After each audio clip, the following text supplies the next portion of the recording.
శ్రీమాత్రే నమః. అందరికీ శుభోదయం అండి. నిన్న అందరూ మా అబ్బాయికి బ్లెస్సింగ్స్ ఇచ్చారు. అందరికీ సో మెనీ థ్యాంక్స్ అండి. మా అబ్బాయి పుట్టినరోజు నిన్న, మా అత్తగారు పుట్టినరోజు కూడా. అంటే మా అబ్బాయిది డేట్ల ప్రకారం స్కూల్లో వేసినప్పటి నుంచి ఇంకా డేట్ల ప్రకారం అలవాటైపోతుంది కదా. అంత క్రితం దాకా చిన్న చంటప్పుడు తిథుల ప్రకారం చేసిన ఆగస్టు 22. మా అత్తగారిది తిథుల ప్రకారం నిన్న ఆవిడ పుట్టినరోజు. అందుకని నిన్న అక్కడికి వెళ్ళడం జరిగింది. అయితే మా అత్తగారికి 6 సంతానం, అందరూ ఒకే ఊళ్ళో ఉంటామండి. అందుకని అప్పుడప్పుడు అందరూ ఇలా అకేషనల్గా కలుస్తూ ఉంటాము. అది సంగతి.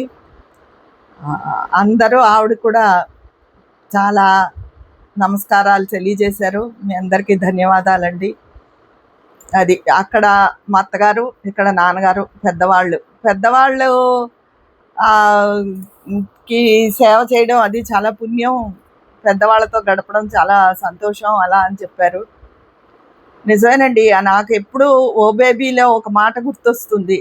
రావు రమేష్ అంటాడు కదా, పెద్దవాళ్ళు ఉన్నంత వరకే మనం చిన్నపిల్లలం, వాళ్ళు వెళ్తూ మన బాల్యాన్ని తీసుకెళ్ళిపోతారు అని. అంతే కదా.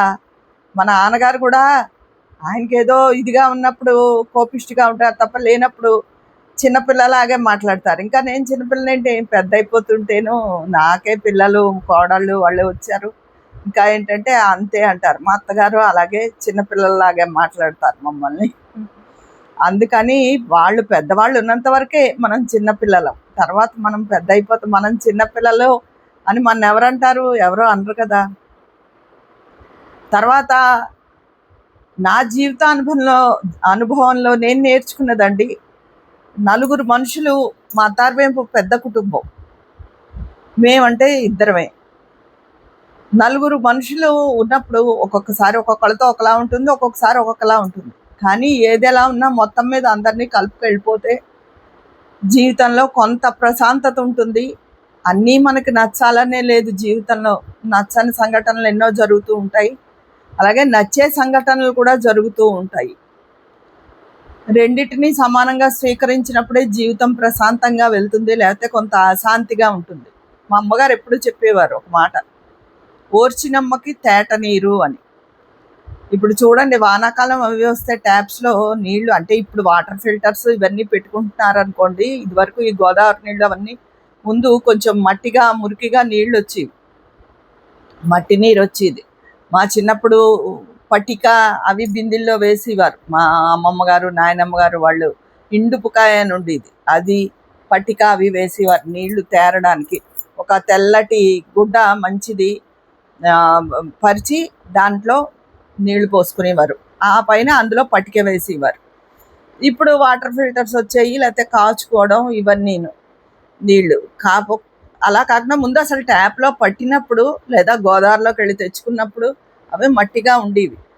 ఓరిస్తే ఈ ట్యాప్లో వచ్చి ఇవి కాసేపు ఆగితే కొంచెం తేట నీరు వస్తుంది, ముందొచ్చి ఇవన్నీ మురికి నీళ్ళు వస్తాయి, మట్టి నీళ్ళు వస్తాయి.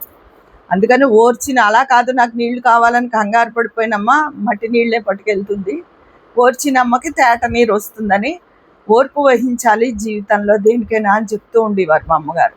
అది మాత్రం యథార్థం అండి. నా జీవితానుభవంలో నేను నేర్చుకున్నది ఓర్పు ఎంత వహిస్తే అంత జీవితం ప్రశాంతంగా వెళ్తుంది. ఒక్కోసారి ఓర్పు వహించలేము, ఎందుకంటే మనము మామూలు మనుషులమేగా, దేవతలం కాదు కదా. చిరాకు, తిక్క, కోపం అన్నీ వస్తాయి. కానీ అన్నిటినీ అధిగమించుకుంటూ ముందుకు వెళ్ళడమే జీవితం. ఎందుకంటే మనిషి సంఘజీవి. నేను డిగ్రీలో చదివినప్పుడు సోషియాలజీలో అదే ఉంటుంది. ఫస్ట్ మనిషి సంఘజీవి.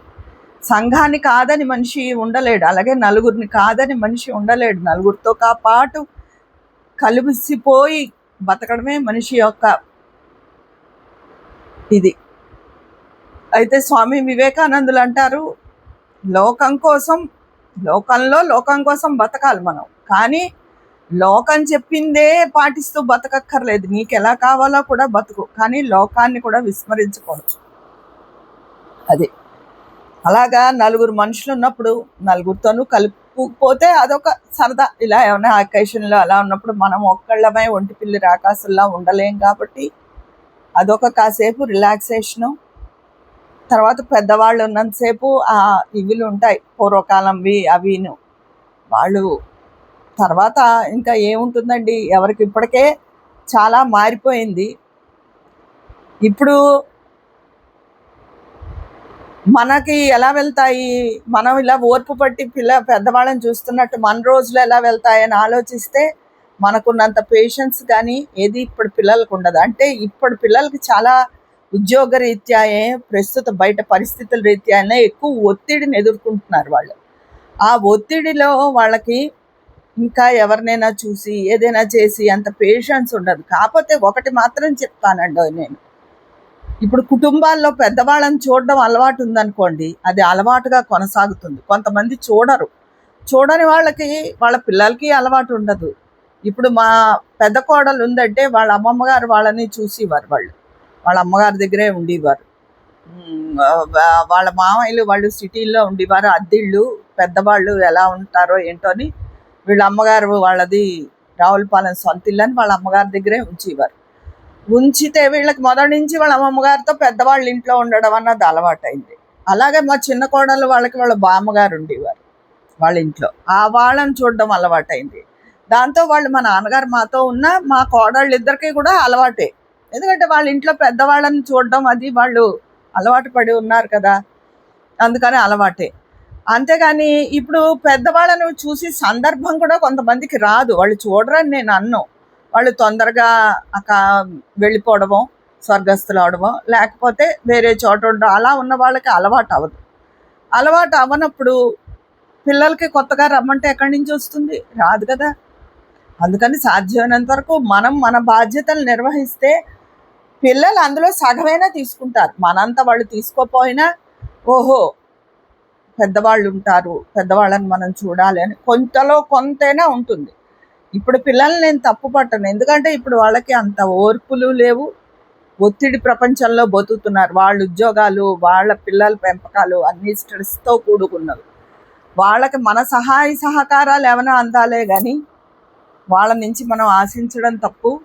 ఒకవేళ వాళ్ళు మనని చూసి అన్నీ బాగుంటే వెల్ అండ్ గుడ్, అంతేగాని ఎలాంటి పరిస్థితులు ఉన్నా మనం సర్దుకోవడం అన్నది మనమే అలవాటు చేసుకోవాలి, అటు పెద్దవాళ్ళ దగ్గర అటు పిల్లల దగ్గర. మన జనరేషన్ వాళ్ళకి మరి అలాగే అవుతుంది అది. అందుకని ఏదైనా మన పిల్లలకైనా ఏదైనా మన జీవితం ఒక అనుభవం అండి. ప్రతి వాళ్ళకంటే మనకి మన ముందు వాళ్ళని చూసి అనుభవం, మన పిల్లలకి మనని చూసి అనుభవంలోంచే ఎన్నో పాఠాలు నేర్చుకుంటాం. మనకి ప్రత్యేకంగా ఎక్కడ చెప్పనివన్నీ మన జీవితానుభవమే నేర్పుతుంది, ఎన్నో పాఠాలు చెప్తుంది అది. ఏ రోజు అందుకే నిత్య విద్యార్థులం మనం అంటాను నేను. ఏ రోజు ఇవాళ ఒక పాఠం నేర్చుకుంటారు, రేపో పాఠం, ఇవాళ ఉన్నట్టుగా రేపు ఉండదు, రేపు ఉన్నట్టు ఎల్లుండి ఉండదు. అందుకని ఏ రోజు ఏవో ఒక లెసన్స్ మనకి జరుగుతూనే ఉంటాయి జీవితంలో. మొత్తం మీద ప్లస్ జీవితంలో ఇప్పుడు ప్లస్ మైనస్ తీసుకున్నాం అనుకోండి, ప్లస్ ఎక్కువ ఉంటే ప్లస్ని ఎక్కువ తీసుకోవాలి, అంటే మంచి భావాలు, అప్పుడు బాగుంటుంది. అలా కాదు మైనస్ ఎక్కువే ఉందనుకోండి, ప్లస్ తక్కువ ఉందనుకోండి, దాన్ని మార్చుకుందుకు మనం ఏం చెయ్యాలి అని ఆలోచించుకుని మార్చుకోవాలి. మరీ మన స్వభావ విరుద్ధంగా ఏది చేయమని నేను చెప్పను. మొత్తం మీద అందరూ కలుపుకుని వెళ్ళిపోతే ఒక రకమైన ప్రశాంతతగా ఉంటుంది. అలా కుదరినప్పుడు, ఏకాంతమే బాగున్నప్పుడు మీ మనసుకు ఇష్ట ప్రకారం చేయడమే మంచిది. ఎందుకంటే దానివల్ల ఆరోగ్యం మీద ప్రభావం చూపిస్తుంది. మనకు నచ్చని పనులు చేసేటప్పుడు ఒక్కొక్కప్పుడు అది రకరకాల హార్మోన్స్ని రిలీజ్ చేసి శరీరం మీద స్ట్రెస్ పడిపోయి రకరకాల కంప్లైంట్స్ వస్తాయి. అందుకని ముందు మన మానసిక ప్రశాంతత ముఖ్యం, తర్వాత అన్ని పరిస్థితులు అనుకూలంగా ఉండేలా చూసుకోవడం ముఖ్యం. ఇవి సంగతులండి. అది నేను నేర్చుకున్న జీవితంలోంచి మీకు చెప్పే కొన్ని అనుభవాలు, పాఠాలు ఇవన్నీ మీకు తెలియదని కాదు, ఎందుకంటే మీరు నాకు కాస్త అటు ఇటుగా ఒక వయసు వాళ్ళే కదా, మీరందరూ కూడా ఇవన్నీ అనుభవిస్తూ ఉండొచ్చు. అది కాకపోతే ఇప్పుడు పిల్లలకు మాత్రం ఇలాంటి పరిస్థితులు ఉండవు. ముందు వాళ్ళు ఒత్తిడి లేకుండా వాళ్ళ జీవితాన్ని హాయిగా గడిపితే చాలు అని తల్లిదండ్రులు కోరుకుంటున్నారు. అలాగే మనం కూడా వాళ్ళకి తగ్గట్టు సాగిపోతే మంచిది. అంతేగాని మేమేదో వాళ్ళ పెద్దవాళ్ళని చూసాం, మీరు మమ్మల్ని చూడరా అలా అని మన ప్రెషర్ వాళ్ళ మీద చచ్చినా తీసుకురాకూడదు. అది వాళ్ళ మానాన్ని వాళ్ళని ఉండేవాళ్ళు, వాళ్ళంతట వాళ్ళు చూసి గ్రహించుకుని అయ్యో వీళ్ళు పెద్దవాళ్ళని, మన పెద్దవాళ్ళు ఉండేవారు కదా, మనం వీళ్ళని చూడాలి అని వాళ్ళంతట వాళ్ళు గ్రహించుకుని చూస్తే వెల్ అండ్ గుడ్. ఇదండి ఈరోజు నేను చెప్పే సంగతి. నిన్న విషెస్ మా అబ్బాయికి మా అత్తగారికి తెలియజేసిన వాళ్ళందరికీ మళ్ళీ పేరు పేరున ధన్యవాదాలు తెలియజేసుకుంటున్నాను. ఇకపోతే ఆ స్కూల్ పిల్లాడి విషయంలో మాత్రం అసలు ఆ దారుణం ఈ రోజుకి నా మనసు ఎంత ద్రవించిపోతుందంటే, ఆ తల్లిదండ్రులు తలుచుకున్న ముందు ఆ పసివాడు ఆ క్షణంలో ఎంత నరకం పడి ఉంటాడో, ఎంత వాడు మెంటల్గా అయ్యి వాడి గుండె ఆగిపోయి ఉంటుందో అని బాధేస్తుంది. అది అసలు ఆడది కాదు, రాక్షసి. ఆ రాక్షసిని ఏం చేసినా పాపం లేదు, కానీ ప్రభుత్వము ఏదైనా ఇమీడియట్ యాక్షన్ తీసుకోవాలండి. అప్పుడే భయం అన్నది పుడుతుంది. ఎప్పుడో మెల్లిగా ఏదో 2 తిట్లు తిట్టేసి ఎప్పుడో మెల్లిగా తీసుకుంటే కాదు, ఏ విషయానికైనా ఇమీడియట్ యాక్షన్. పైగా ప్రత్యక్ష సాక్ష్యాలు ఉన్నప్పుడు, ఆ పిల్లాన్ని కొట్టడానికి ప్రత్యక్ష సాక్ష్యం ఉంది. అలాగే మొన్న అమ్మాయిని చంపేసిన రాజమండ్రిలో అమ్మాయికి ప్రత్యక్ష సాక్ష్యం ఉంది, అలా గుర్తించేయడంలో దాంట్లో. అలా ప్రత్యక్ష సాక్ష్యాలు ఉన్నప్పుడు వాటికి ఇమీడియట్ యాక్షన్లు ఉంటేనే ప్రజలకి మనం ఒక మంచి సమాజంలో బతుకుతున్నాము అన్న ధైర్యం వస్తుంది. ఇది నేను కోరుకునేది. మీ అందరి అభిప్రాయం కామెంట్ బాక్స్లో తెలియజేసేయండి. మరి అక్కడ మాట్లాడుకుందామా? కొన్ని కామెంట్లు ఎందుకో రావడం లేదండి, ఎందుకో తెలియట్లేదు. ఇంపార్టెంట్ అయిన కామెంట్స్ అవి, నాకు ఎంతో అవి రావడం లేదు. మళ్ళీ అవే ఇంకో వాటికి షార్ట్స్కి వస్తున్నాయి. రోజు అలా జరుగుతుందని చెప్పట్లేదు, కానీ ఒక్కోసారి అలా జరుగుతోంది. ఎక్కడ మరి ప్రాబ్లం ఉందో అర్థం అవడం లేదు. మరి కామెంట్ బాక్స్లో కలుసుకుందామా? ఉంటాను, మీ స్నేహితురాలు విజయ పన్నాల.